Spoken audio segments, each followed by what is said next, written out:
પાછળ જોઈ રહ્યો છો એ ખારાગોડાનું રણ છે, ડેઝર્ટ છે. કહેવાય છે કે આ ડેઝર્ટ છે કચ્છ સુધી મળે છે અને એને પછી એનો છેડો પાકિસ્તાન સુધી મળે છે.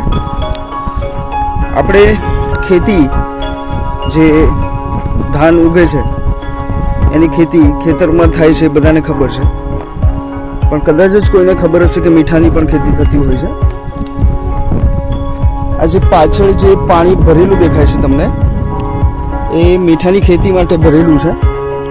અહીંયા જે પાછળ ઘર દેખાઈ રહ્યું છે તમને ત્યાં અગરિયાઓ આવી રીતે રણમાં આવીને વસતા હોય છે. 4-5 મહિનાની સિઝન હોય છે મીઠાની, તો આ લોકો અહીંયા રણમાં આવીને વસતા હોય છે મીઠાની ખેતી કરવા માટે. અને આ જે પાણીનો સ્ટોક કરે છે એવી રીતે સ્ટોક કરતા હોય આ લોકો ખેતી માટે, અને એને પછી સામે છેડે જે પાટા આ લોકોએ બનાવેલા હોય છે મીઠા માટેના ત્યાં એ લોકો જવા દેતા હોય છે. અને પછી એની ઉપર એ લોકો એક પ્રકારની પ્રોસેસ કરતા હોય છે મીઠું પકાવવાની. 4-5 મહિનાની ખૂબ મહેનત પછી મીઠું પાકતું હોય છે ગાંગડાના રૂપે, અને એ મીઠું પછી એ લોકો લેતા હોય છે અને જે તે વેપારીઓને વેચતા હોય છે અથવા કંપનીઓમાં જવા દેતા હોય છે. અને કંપનીઓમાં એક પ્રકારની પ્રોસેસ થયા પછી એ મીઠું પેક થતું હોય છે અને આપણે ઘર સુધી વેચવા માટે.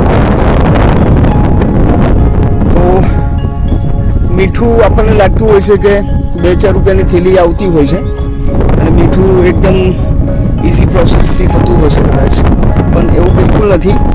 આ લોકોના પગના છાલા પડી જાય એટલી સખતથી આ લોકો મહેનત કરતા હોય છે. ઉનાળામાં રણમાં રહેવું મુશ્કેલ હોય છે, એટલી ડિગ્રી સેલ્સિયસ તાપમાન હોય છે અહીંયા. અને અત્યારે જોઈ રહ્યો છે પવનનો અવાજ આવતો હશે, અહીંયા પવનના સુસવાટા બોલાય છે. સાંજ પડે આપણે અહીંયા રોકાઈ ના શકીએ એટલી હદ વગરની અહીંયા ઠંડી પડતી હોય છે.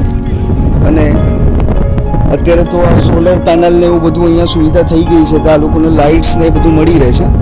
પણ પહેલાં અમુક સમય પહેલાં આ બધી સુવિધા અહીંયા નહોતી અને એ લોકો સખત મહેનત કરી અને આપણા ઘર સુધી મીઠું પહોંચતું કરતા હતા. તો આ એકદમ પીસફુલ જગ્યા છે, તમે જોઈ શકો છો. હું કેમેરો ફેરવું છું, તમારી નજર પડે ત્યાં સુધી તમને રણ જ દેખાશે. કારણ કે મેં કહ્યું એ પ્રમાણે આ રણ છે કચ્છ ભુજ સુધી મળે છે અને એ પછી કચ્છ ભુજનું રણ આગળ જતાં પાકિસ્તાની સરહદને મળે છે.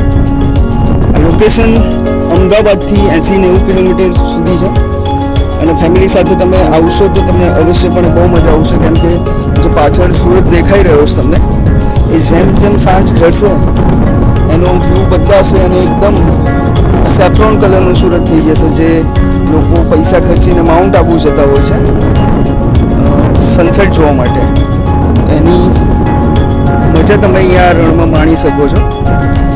પાછળ જે તમને અગરિયાઓનું ઘર બતાવ્યું મેં મારી પાછળ, એ તમે ઓળખાણ વગર પણ અહીંયા આવી પહોંચશો તો એ તમારી સારી એવી મહેમાન નવાજી કરશે.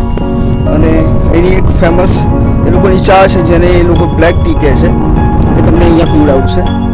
તો જ્યારે પણ ટાઈમ મળે ઉનાળુ વેકેશનમાં કે ગમે ત્યારે તો અવશ્યપણે આ રણની મુલાકાત લો, તમને ખૂબ મજા આવશે, એની મારી ગેરંટી.